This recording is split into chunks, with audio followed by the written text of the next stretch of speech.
September 9, 2021, Ford Motor Company, one of the most powerful corporations in human history, quietly announced that it was shutting down all manufacturing operations in India. Two factories, 4,000 direct employees, and 30,000 people in the supply chain. 2 billion, roughly 15,000 crores written off, gone. 26 years in India, and Ford left with less than 1% market share. The official statement used words like difficult decision, challenging market, and global restructuring. That is not the story. The real story is about arrogance, about a company so convinced of its own greatness that it refused to understand the country it was selling to. For 26 years, this is the Ford funeral, and I'm going to show you decision by decision how exactly what happened. Number 1, the arrival. Cast your mind back to 1995. India is hungry.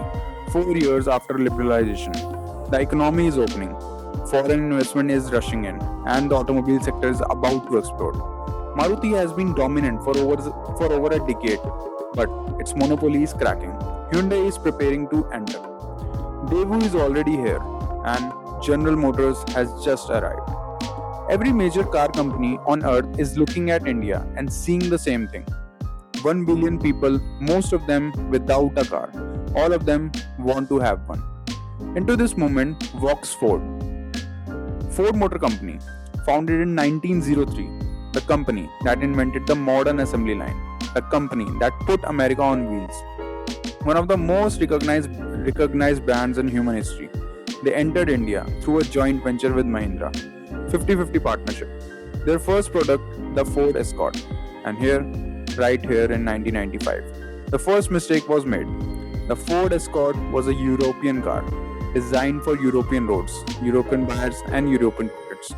In 1995, the average Indian middle class family earned around 8,000 rupees a month. The Ford Escort was priced at 8.5 lakhs. That is 8 years of salary, a family entire income for one car.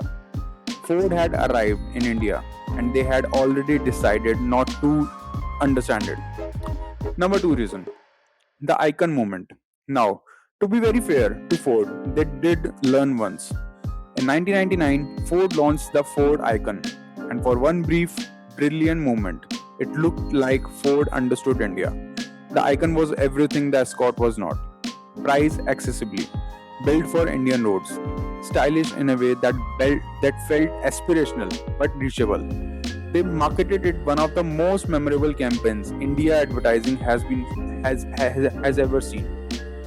The Josh machine. Remember that. Remember that. Josh, energy, enthusiasm, fire in your belly was a word every Indian understood viscerally. It was not translated from English. It was not borrowed from a global campaign. It was purely, entirely Indian. The icon sold, but people loved it. For Ford had a real product in a real market, and then they stopped listening. The icon showed Ford exactly what India needed, a car that was affordable, localized, and emotionally connected to its buyer. But Ford took the lesson of the icon and filed it away. Instead of doubling down on what worked, they went back to their global playbook. This is a cycle that will repeat itself for the next 20 years. Ford would occasionally find India and then immediately lose it again. Number 3, the structural failure. To understand why Ford failed, you need to understand one number, 80%. 80% of all cars sold in India cost under 10 lakh. That was true in 2000. It was true in 2010, and it remains broadly true today. India is not a premium market pretending to be a mass. India is a mass market with a premium aspirations. That distinction is everything. Maruti understood this from day one. Their entire philosophy was build affordable, build reliable, and build local. Service centers in every city, spare parts so cheap and available they became a cliche.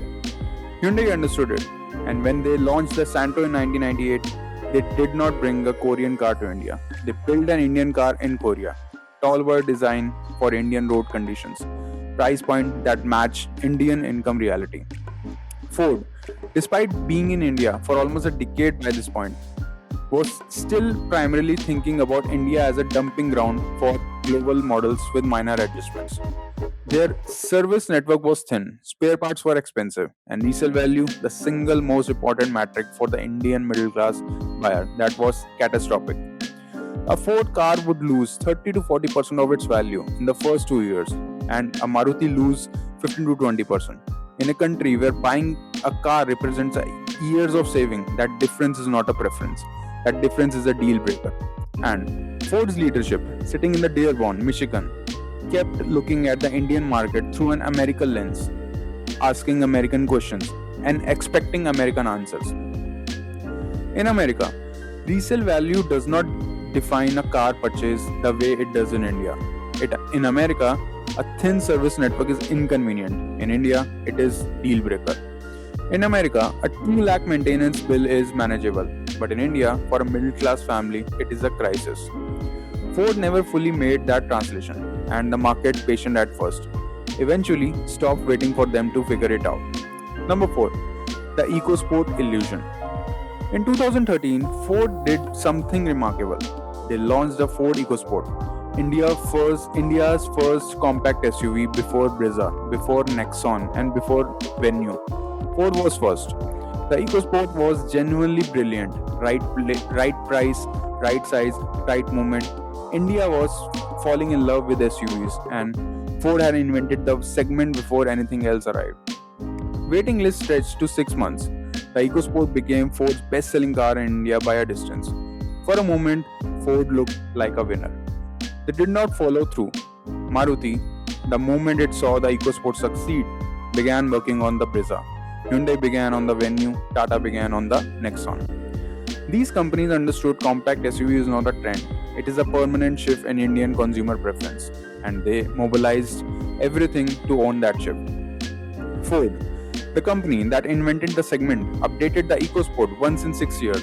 Once.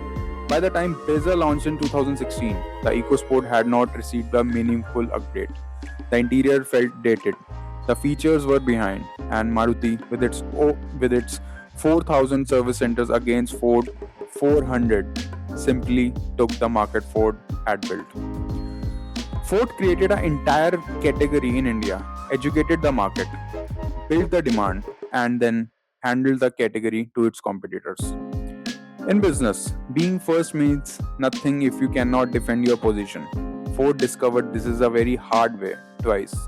Number 5. The partnership. By 2019, Ford's leadership knew that India's story was not working. Market share under 3%, losses mounting, products aging, and a new threat arriving, electric vehicles that would require billions in new investment. So, Ford made appear to be a sensible decision. They agreed to join a venture with Mahindra. Mahindra would contribute local knowledge, distribution, manufacturing scale. Ford would contribute technology, global platform, brand heritage together. They would finally crack India. The joint venture was announced in October 2019. In January 2021, 14 months later, it was cancelled before a single car was made. Ford cited changed business conditions. COVID had reshaped global auto economics. Ford new CEO, Jim Farley, had a different vision for global markets. The number did not make sense anymore. But here is what the press release did not say. Ford, in 25 years in India, had never built a business that could survive without constant external rescue. First, the Mahindra joint venture in 1995, then going alone, then trying to Mahindra again in 2019. A company that needs a rescue partnership twice in 25 years with the same partner does not have a market problem, it has a self-awareness problem. Number 6. The real lessons. Now, I could end this video with Ford, but that would be a waste of what this story actually teaches us. Because the Ford funeral is not really about Ford. It is about every company that confuses its own history with the market relevance. Lesson 1. Heritage is not a strategy. Ford kept relying on the fact that it was Ford, the company that invented the assembly line, the company that built the Mustang, the company that conquered Le Mans. The Indian buyers in 2005 buying a family car did not care about Le Mans. He cared about resale value in Patna. Lesson number 2. Being first only matters if you stay. Ford was first in compact SUVs, first in modern styling, first with the EcoSport concept. Being first in a market is a gift, but it only becomes an advantage if you use it relentlessly. Ford used it at Ford used it once and went back to sleep.